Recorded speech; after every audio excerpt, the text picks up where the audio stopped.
시작하려고 합니다. 여러분 이번 한 주도 잘 보내셨나요? 네. 명절 가족분들이랑 좋은 시간 보내셨으리라고 생각이 듭니다. 제가 오늘은 사진을 하나 준비했어요. 백조가 하트를 그리고 있는데 여러분 어떤 느낌이 드시나요? 결혼이요? 밑에서 발버둥 치고 있는 밑에서 발버둥 치고 있어요. 미안하다. 제가 원하는 답변을 하나 사이가 좋아 보이죠? 화목해 보여요. 화목해 보여요. 맞아요. 네, 다 좋은 말들이에요. 근데 제가 오늘 하트를 보면은 어떤 말이 제일 가장 생각이 나세요? 사랑. 네, 맞아요. 사랑이에요. 한번 쳐주실래요? 네, 사랑입니다. 여러분, 사랑이라는 감사합니다. 사랑이라는 단어는 성령의 9가지 열매 중 하나인데 우리 청년부에는 어떤 사랑이 있을지 뭐 그런 연인 간의 사랑이 아니라 우리 청년부만의 그런 청년들 간의 사랑을 어떻게 베풀고 있는지 전 되게 궁금하더라고요. 근데 지금 코로나 때문에 저희가 만나지 못해서 사랑을 전하는 게 참 쉽지가 않은 것 같아요. 그래서 제가 오늘 이번 주에 미션을 하나 드리려고요.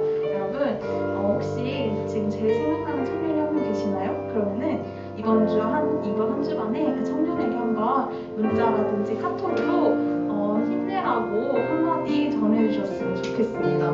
꼭 해주세요. 다음 주에 물어볼게요. 누군지 모르지만 그러면은 우리 모두가 사랑을 나타내는 청년들이 되기를 소망합니다. 여러분 오늘 기도할 제목은 우리 청년들이 사랑을 나타내는 청년들이 되게 해주시라고 기도해주시고 우리 청년부가 사랑이 넘치는 청년부가 되게 해달라고 기도해주셨으면 좋겠습니다. 기도드리겠습니다.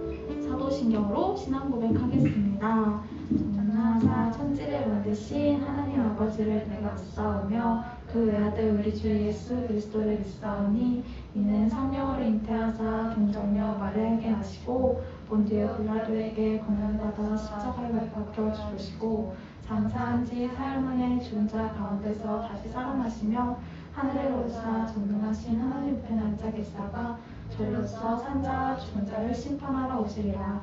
성령을 믿사오며 거룩한 공예와 성도가 서로 교통하는 것과 죄를 사하여 주시는 것과 몸이 다시 사는 것과 영원히 사는 것을 믿사옵나이다. 아멘.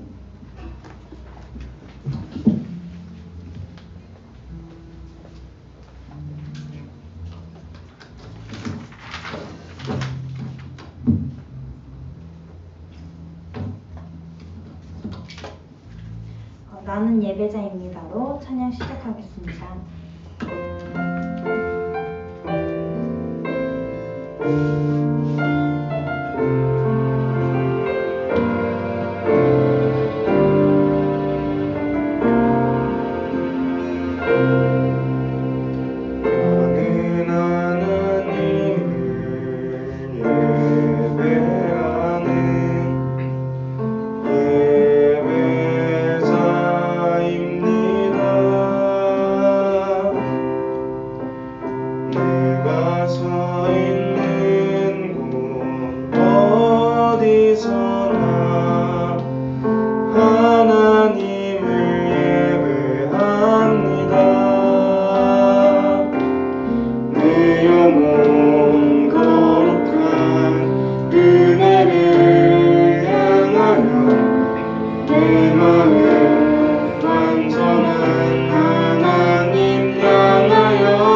주님께서 손을 이루어요.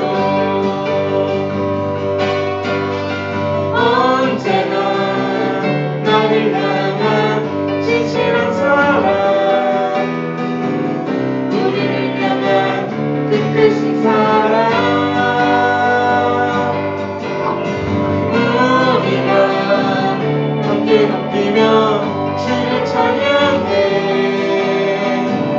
할렐루야 하나님께 영광. 언제나 나를 향한 진실한 사랑,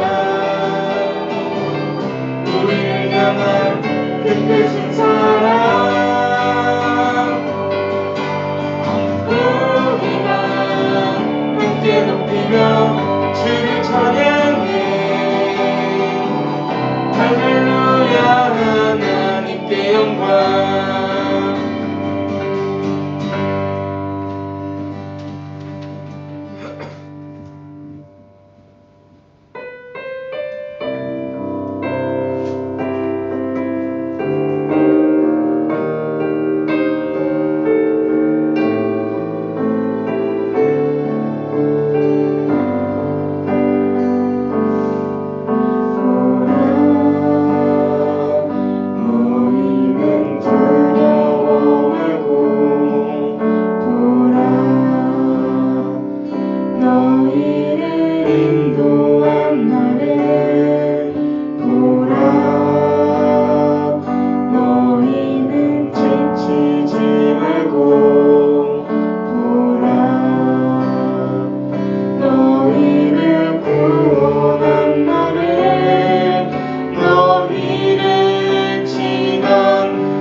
어디서나 하나님을 예배하고 주님의 영광을 위해서 사는 자가 되길 원합니다. 이 기도 제목으로 다 같이 기도드리시겠습니다.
오늘은 대표기도 없이 광고부터 시작하겠습니다.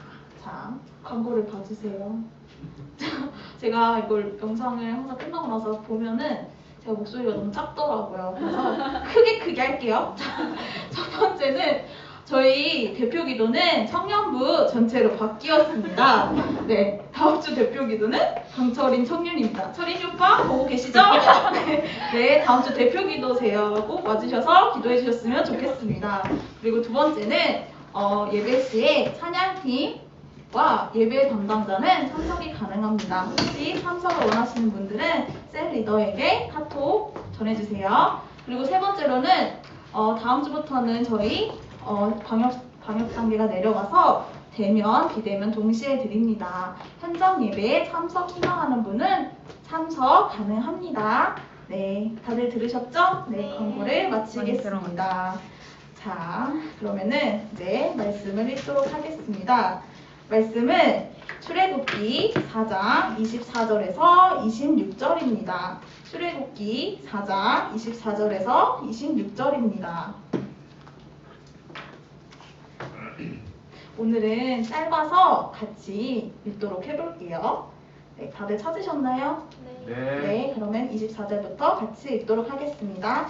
모세가 길을 가다가 숙소에 있을 때에 여호와께서 그를 만나사 그를 죽이려 하신지라. 시보라가 돌칼을 가져다가 그 아내들의 코피를 베어 그의 발을 닦아내며 이르되 당신은 참으로 내게 피 남편이라 하니 여호와께서 그를 놓아주시니라. 그때 시보라가 피 남편이라 함은 할례 때문이었더라. 아멘. 거부할 수 없는 은혜라는 제목으로 목사님께서 설교 말씀을 전해주시겠습니다.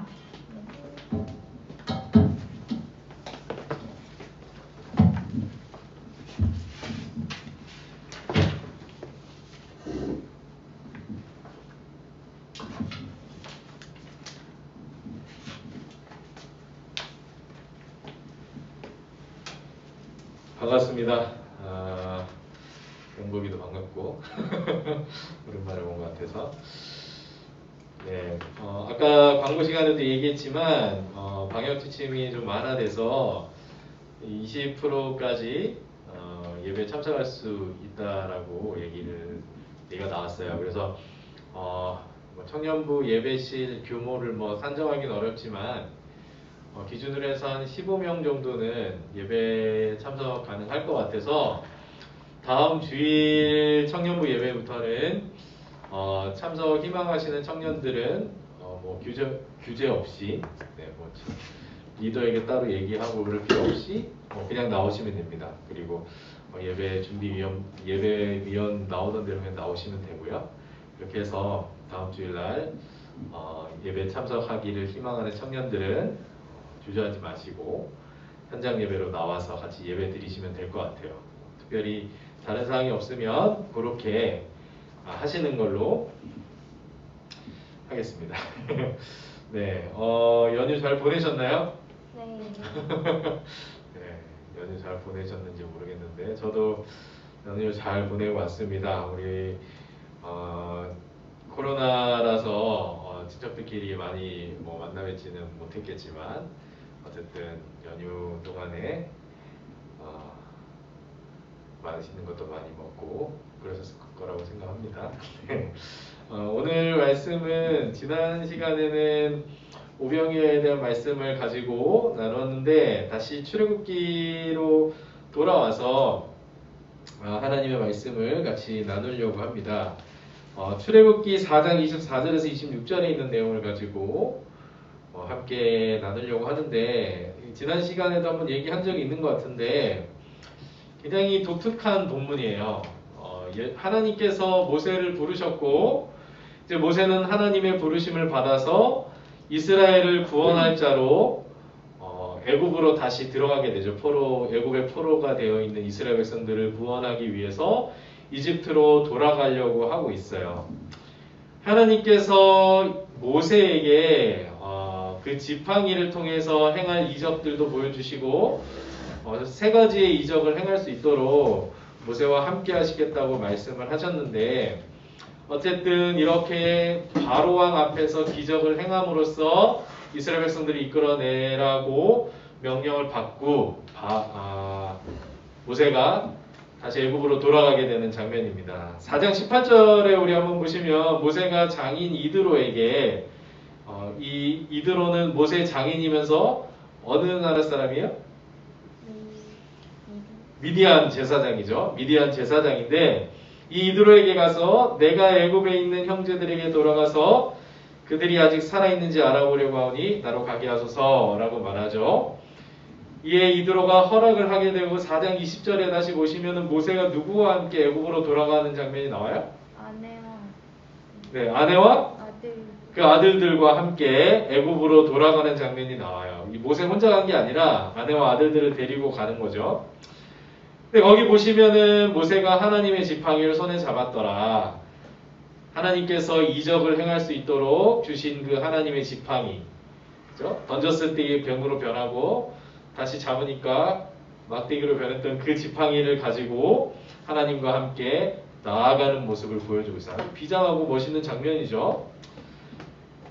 근데 24절에 갑자기 이해하기 힘든 일이 벌어지는 거예요.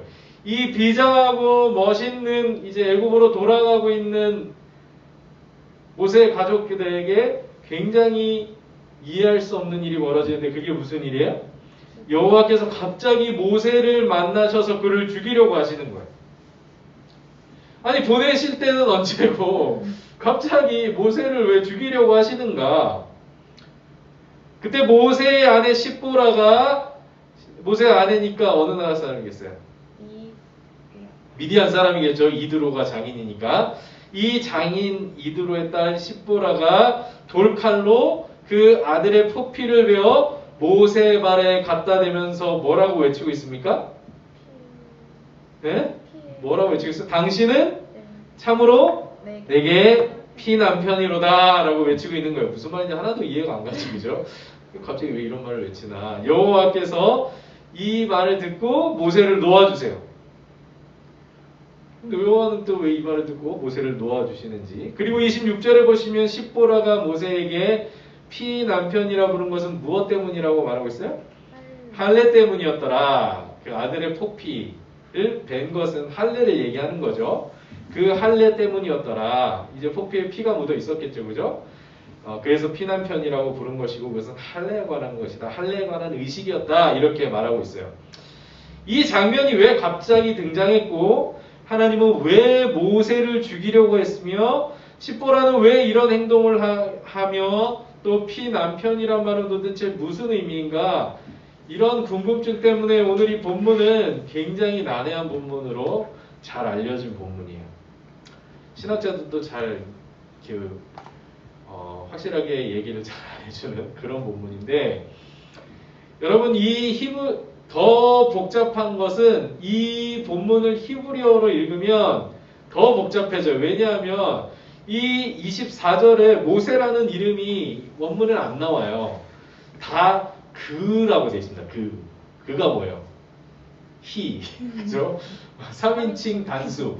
주어가 굉장히 모호하게 되어 있어요. 그래서 그 히브리어 원문대로 24절을 읽으면 어떻게 읽을 수 있냐면 그가 길을 가다가 숙소에 있을 때 여호와께서 그를 만나사 그를 죽이려 하신지라 이렇게 돼 있다고요. 그러니까 그가 누구인지 굉장히 헷갈리게 돼 있어요.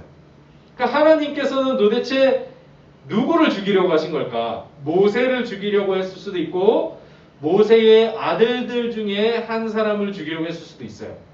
그죠? 가족들이 같이 있었으니까. 그래서 그가 누구인지 명확하지가 않아요. 여호와께서 죽이려 하신 자가 모세인지 그의 아들 중 하나인지 뭐 장남인지 다른 아들들인지 명확하지가 않아요. 만약 여호와께서 죽이려고 하신 대상이 모세의 아들이었다면 모세가 아니라 모세의 아들이었다면 어땠을까요?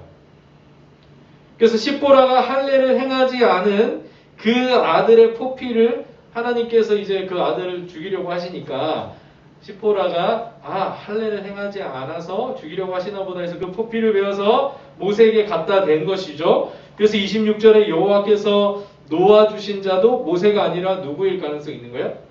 아들일 가능성이 있다라는 것이죠. 이거 어디까지나 가능성이에요. 히브리어 원문에는 주어가 누구인지 정확히 말해주지 않기 때문에. 그래서 이러한 해석은 23절에 나오는 장자의 죽음에 대해서 하나님이 모세에게 말씀을 하셨었거든요. 그러니까 장자의 죽음에 관한 여호와의 말씀과도 연결이 된다라는 장점이 있어요. 계속해서 아들에 대한 얘기를 하고 있다라는 거죠. 그런데 전통적으로는 하나님께서 죽이려고 한 자는 모세였다라고 보기 때문에 우리 한글 번역에도 모세를 죽이려고 하셨다라고 나와 있는 것이죠. 보면 이렇게 여호와께서 모세를 죽이려고 하셨는지 아들 중 하나를 죽이려고 하시는지 모호하게 기록되어 있지만 그 모호함 때문에 더욱 부각되는 게 바로 십보라의 활약이에요. 십보라의 활약이 뭐예요?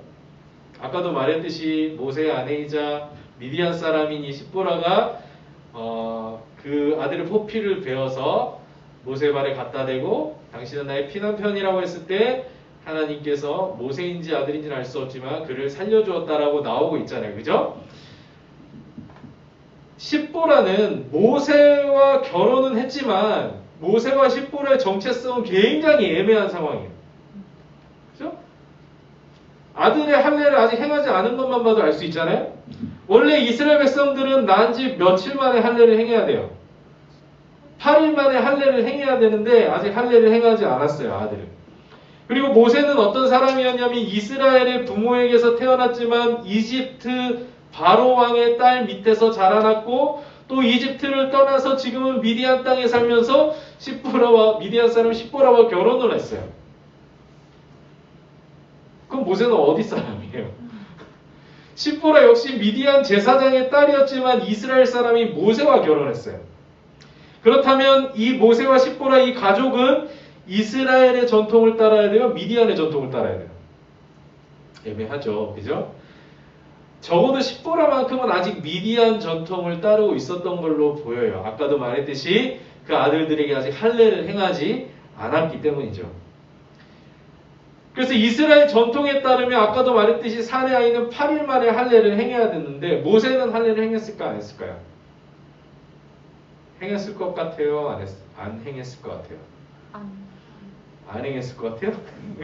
여러분 모세가 이스라엘 부모에게서 태어난 지 약 한 3개월을 모세의 부모들이 이렇게 데리고 있었어요. 그렇기 때문에 거의 행했을 거라고 봅니다. 왜냐하면 또 그 바로왕의 딸이 그 모세를 이렇게 뚜껑을 열어보니까 이스라엘 사람이네 이렇게 알아봤다라는 것도 할례를 보고 알아봤을 것이라고 예상을 하고 있는 것이죠.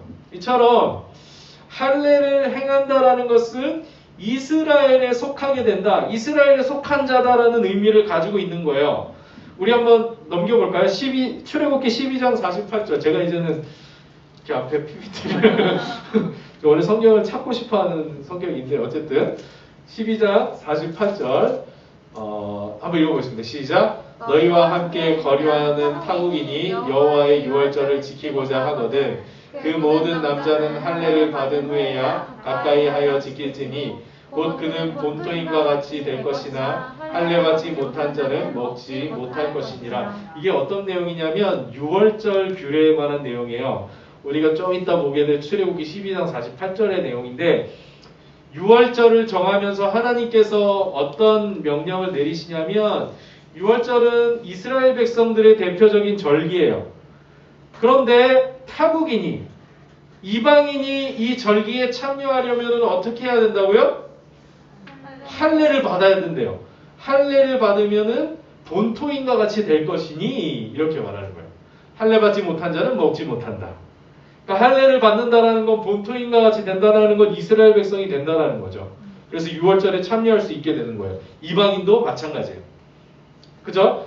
자, 이렇게 할례를 행하는 것은 이스라엘에 속하는 것이 되고 이스라엘에 속한다라는 것은 곧 하나님의 백성이 된다라는 말이며 하나님의 백성이 된다라는 것은 곧 장차 있게 될 하나님의 구원과 또 아브라함부터 이어지고 있는 그 언약의 수혜자가 된다라는 의미예요. 하나님의 구원과 언약의 수혜자. 이방인이 어떻게 하면 된다고요? 할례를 행했을 때. 모세와 십보라는 비록 결혼은 했지만 아직 이스라엘에 온전히 속할 수 없는 상황이었어요. 왜냐하면 그의 아들들이 할례를 행하고 있지 않았기 때문에.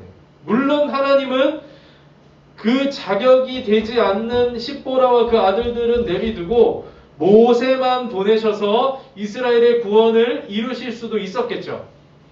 하지만 하나님은 이 과정을 통해 오늘 우리 본문에 나오는 과정을 통해 모세의 가족들도 이스라엘의 구성원이 되어 이스라엘 구원에 참여시키기를 원하셨다라는 거예요. 오늘 본문의 사건은 바로 이런 의미에서 아주 중요한 의미를 갖는 사건이 갑자기 뜬금없이 하나님이 그런 일을 행하신 것이 아니라는 거죠.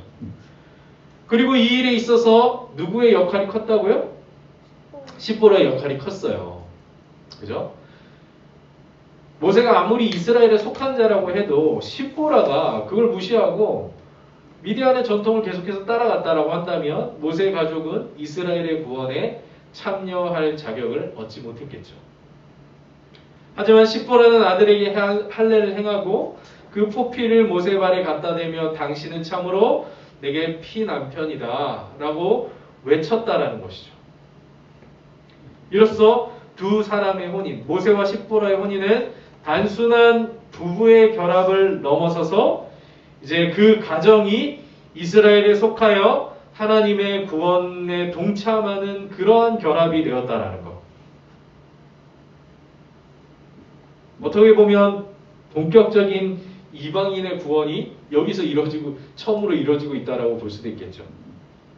우리는 오늘 본문을 통해서 모세의 그 가정을 구원하시는 하나님의 놀라운 섭리를 발견하게 되는 것입니다.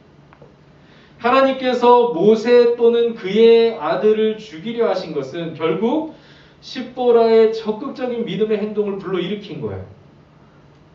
자기 남편이든 아들이든 어쨌든 살려야 되겠기 때문에 그 믿음의 행동을 행하고 있는 것이죠. 그리고 이 행동을 통하여서 온 가족이 구원에 이르게 된 것을 보여주고 있습니다. 우리가 지난 시간에도 보았듯이 모세 한 사람을 하나님이 설득하시기 위해서 얼마나 애를 쓰셨습니까? 그죠? 모세가 계속 하나님의 부르심을 거부하고 도망가려고 하니까 하나님이 계속 모세를 설득하시잖아요. 그런데 이제는 모세를 설득하셔서 이제 이스라엘을 구원하러 가면 되는데 갑자기 십보라와 그 아들들까지 포기하지 않으시고 그들도 이스라엘의 구원에 참여케 하시는 것이죠. 하나님은 무엇 때문에 이런 복잡하고 어려운 과정들을 거치시는 걸까? 그냥 빨리 모세만 보내셔서 이스라엘을 이끌고 나오기에도 바쁘실 텐데 왜 모세와 그 가족들까지 모두 애굽으로 가게 하셔서 그들이 이스라엘에 속하게 되고 이스라엘의 구원에 참여케 하시는 걸까? 하나님이 이렇게까지 하시는 이유는 그 모세와 그 가정을 하나님께서 사랑하셨기 때문이에요. 하나님은 십보라와 그 아들들도 모두 이스라엘 백성이 되게 하셔서 그 구원에 참여하기를 원하셨다라는 것이죠. 이를 위해서 이 가정이 위기를 겪게 하셨고 십보라를 통해 그 위기가 극복되게 하시고 그 가정이 모두 이스라엘에 속하게 되는 과정을 거치고 계시는 거예요. 번거롭고 힘든 이 과정을 기꺼이 거치고 계십니다. 누군가를 사랑한다라는 것은 바로 이런 거예요. 그죠? 사랑하는 사람을 위해서는 귀찮은 거 해야 돼요. 그렇지 않아요? 사랑하는 사람이 있으면은 집에까지 데려다 줘야 되잖아요. 그죠? 귀찮아도. 그래 안 그래요? 아니에요? 알아서 가. 자기가 돌아가는 게 아니고 그죠? 귀찮은 건 해야 되는 거예요. 살아가면. 비효율적인 과정, 애타는 과정, 손해보는 일 다 해야 되는 것이죠. 이게 사랑하는 거예요. 또 그것은 포기할 수 없는 일이라는 것이죠. 하나님은 이렇게 모세와 그 가정을 끝까지 사랑하셨어요. 또 그 사랑을 통해 이스라엘을 향한 하나님의 사랑을 모세에게 보여주시는 거예요. 하나님은 이스라엘을 이렇게 사랑하시는 거예요. 비효율적으로 애타하시면서 손해보면서 사랑하시는 분이에요. 그게 하나님의 인격이에요. 그래서 두려워하는 모세가 이러한 하나님의 사랑을 품고 이스라엘 백성들에게로 나아가게 하시는 거예요. 그냥 귀찮아서 억지로 나가는 게 아니라 이스라엘을 향한 하나님의 사랑을 배우고 그 사랑을 가지고 이스라엘 백성들에게 나아갔을 때 모세가 끝까지 포기하지 않고 이스라엘 백성들을 가나안으로 이끌고 가는 것이죠. 자기가 가나안 땅에 못 들어가더라도 너희들은 가나안 땅에 들어가서 하나님의 율법을 지키면서 선하게 살아야 된다라고 설교하는 그 모세의 모습. 하나님의 사랑을 담는 것이죠. 하나님은 우리에게도 이러한 사랑을 보여주시는 것이죠. 십보라와 같이 하나님과 멀어져 있었고 하나님의 약속과 구원에 대해 무감각했던 우리를 위해 그 아들을 이 땅에 보내주셔서 십자가에 내어주시는 일을 하셨어요. 참으로 무모하고 비효율적이고 이해할 수 없는 일을 통해서 우리를 향한 하나님의 사랑을 확증해 보여주셨다. 그게 로마서 5장 6절에서 8절에 나오는 말씀이에요. 넘겨주세요. 자, 5장 6절에서 8절 우리 나같이 한 목소리 읽겠습니다. 시작. 우리가 아직 연약할 때에 기약대로 그리스도께서 경건하지 않은 자를 위하여 죽으셨도다. 의인을 위하여 죽는 자가 쉽지 않고 선인을 위하여 용감히 죽는 자가 혹 있거니와 우리가 아직 죄인 되었을 때에 그리스도께서 우리를 위하여 죽으심으로 하나님께서 우리에 대한 자기의 사랑을 확증하셨느니라. 하나님이 어떠한 자들을 사랑하셨어요? 사랑을 해도 모르고 사랑을 줘도 갚지 않을 그러한 죄인들을 사랑하셨어요. 우리가 아직 죄인되었을 때 하나님의 사랑을 알지도 못하고 그 사랑을 갚지도 못할 우리들에게 사랑을 확증해 보여주셨어요. 어떤 일을 통해서? 그리스도께서 우리를 위하여 죽으심으로. 하나님의 아들이 십자가에서 우리를 위하여 죽는 그 일을 통해서 하나님의 사랑을 확증해 보여주셨다. 손해보는 일이요, 무모한 일이요, 비효율적인 이 일을 통해 우리를 구원하셨다는 거예요. 우리는 십자가에서 나타난 이 사랑으로 인해 구원과 평강을 누리게 되었다라는 것이죠. 사랑이란 이런 거예요. 하나님이 우리에게 보여주신 사랑이에요. 이사야 선지자는 하나님의 고난받는 종을 통해 이루시는 그 이해할 수 없는 구원의 섭리를 다음과 같이 예언하고 있습니다. 자, 4절에서 6절 다 같이 한번 읽겠습니다. 시작. 그는 실로 우리의 질고를 지고 우리의 슬픔을 당하였거늘 우리는 생각하기를 그는 징벌을 받아 하나님께 맞으며 고난을 당한다 하였노라. 그가 찔림은 우리의 허물 때문이요 그가 상함은 우리의 죄악 때문이라. 그가 징계를 받음으로 우리는 평화를 누리고 그가 채찍에 맞음으로 우리는 나음을 받았도다. 우리는 다 양 같아서 그릇 행하여 각기 제 길로 갔거늘 여호와께서는 우리 모두의 죄악을 그에게 담당시키셨도다. 참으로 비효율적인 일이고 이해할 수 없는 행동이죠. 다 양 같아서 그릇 행하여 각기 제 길로 간 우리들을 위해 그 아들에게, 예수 그리스도께, 하나님의 종에게 그 고난을 담당케 하셨다라는 것이죠. 그분께서 찔림은 우리의 허물 때문이고 그가 상함은 우리의 죄악 때문인데, 그가 징계를 받음으로 우리가 평화를 누리고 그가 채찍에 맞음으로 우리는 나음을 입었다라고 말하는 거예요. 이해할 수 없는 사랑이에요. 우리의 죄와 허물 때문에 고난을 당하고 채찍에 맞으며 죽임을 당하신 예수 그리스도께서 이 말씀에 예언되어 있는 것이죠. 우리는 그가 당하신 고난과 그가 흘리신 피로 인해서 죄로부터 회복되고 억압에서 해방되며 하나님과 평화를 누리게 되는 것입니다. 하나님은 이렇게 우리를 향한 당신의 사랑을 확증해 보여주셨어요. 예수 그리스도를 통하여.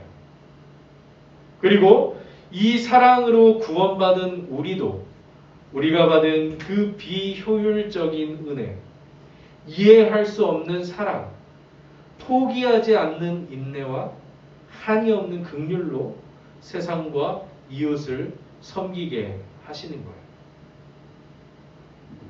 우리는 내 안에 있는 어떤 사랑의 감정이나 내 안에 있는 어떤 능력과 어떤 참을성, 그런 성품을 가지고 사랑하고 이웃을 섬기는 것이 아니라 우리가 받은 사랑, 우리가 입은 은혜, 우리가 경험한 그 구원을 통해서 다른 사람을 섬기고 이웃을 사랑하도록 부름을 받은 거예요. 그러면 우리 안에 계속해서 그러한 은혜와 사랑을 채워나가야 돼요. 말씀을 통하여, 예배를 통하여, 찬양을 통하여 그 사랑과 그 은혜가 얼마나 감격적이고 이해할 수 없지만 어떻게 우리에게 그 사랑이 오게 되었는지를 깨달아가고 그것을 마음에 품음으로 인하여서 우리가 다른 사람을 섬기고 사랑할 수 있게 되는 것이죠. 하나님의 그 사랑을 마음에 품고 모세를 그 포로된 이스라엘 백성들에게 보내셨던 것처럼 우리도 예수 그리스도의 사랑을 마음에 품고 그 십자가에서 확증하여 보여주신 하나님의 이해할 수 없는 그 사랑을 품고 세상으로 보내시는 하나님의 뜻을 깨달으시고 그 사랑을 흘려보내시는 우리 청년들이 되시길 바랍니다. 아멘입니까? 찬양하겠습니다. 제가 일로 이동해서 찬양할게요.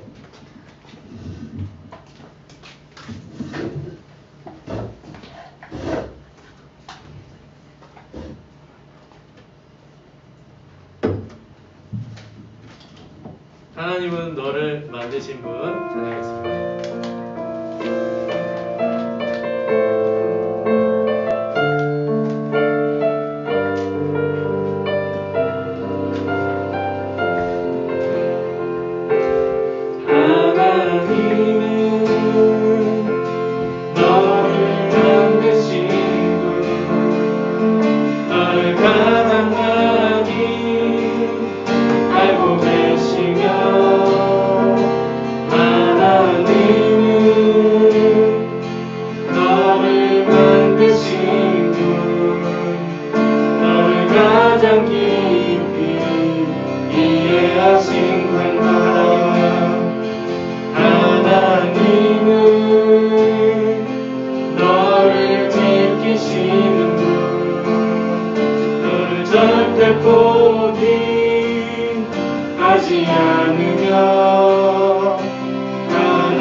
너를 지키시는 분, 너를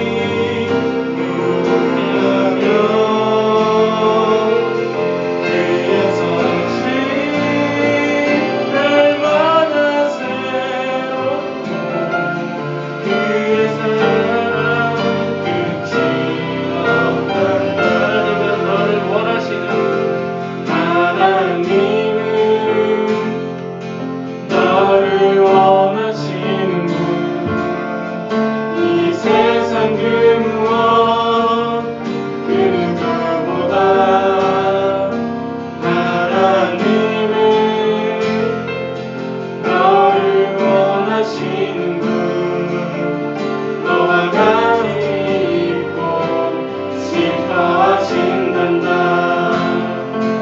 하나님은 너를 인도하는 분 광야에서도 폭풍 중에도 하나님은 너를 인도하는 분 푸른 초장 위로 인도하신단다. 그의 생각 셀 수 없고 그의 잠이 무궁하며 그의 성실 날마다 새롭고 그의 사랑 끝이 없단다. 그의 생각 셀 수 없고 그의 잠이 무궁하며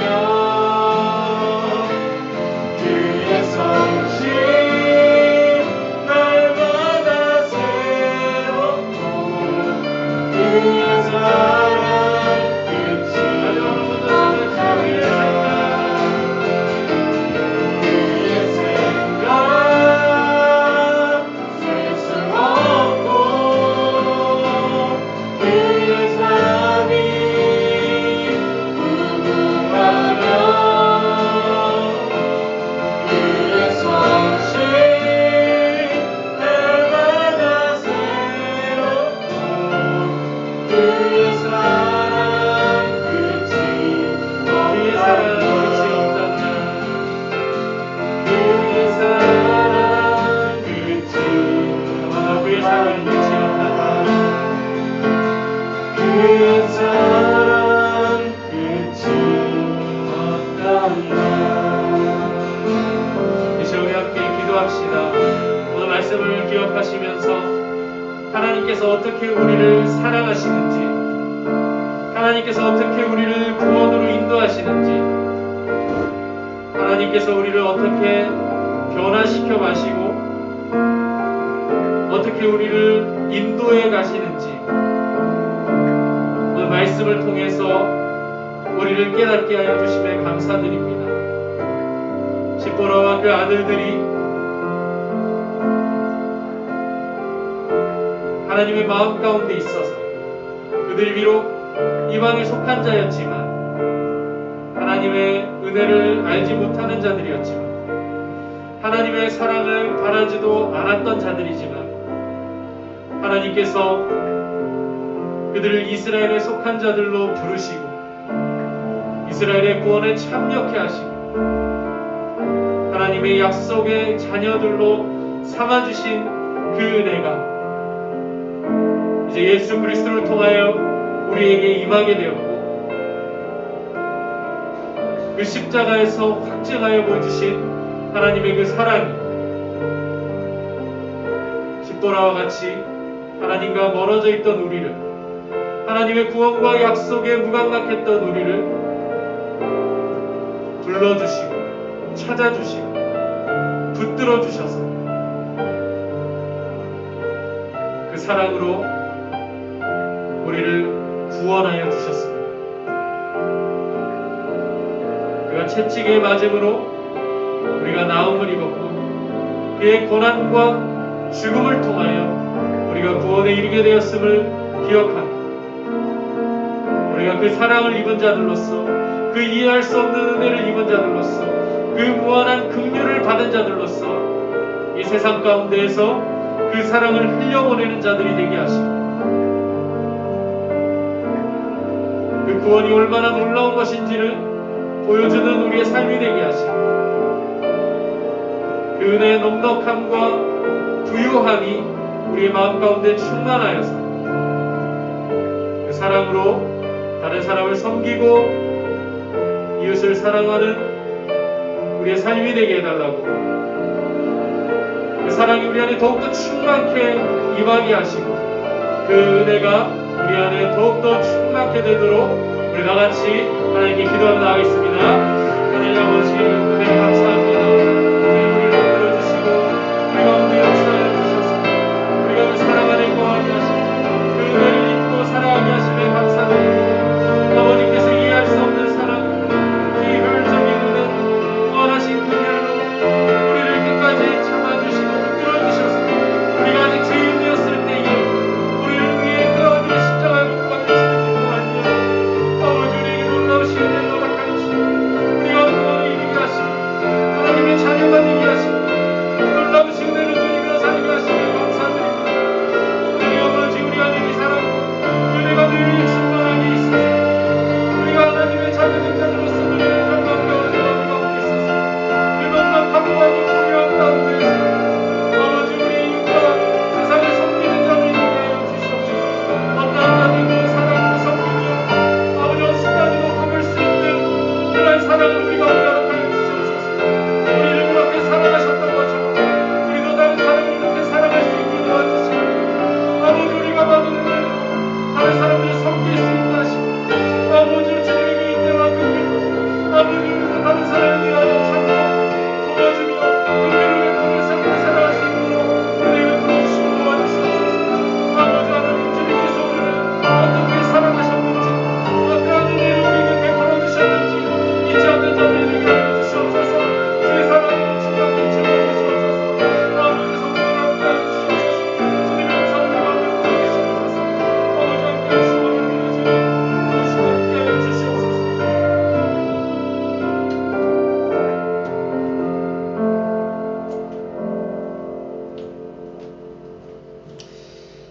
네, 다음 주일부터서는 헌금 시간도 갖도록 하겠습니다. 오늘까지는 온라인에 있는 계좌번호를 통하여서 온라인으로 헌금해 주시길 바라겠습니다.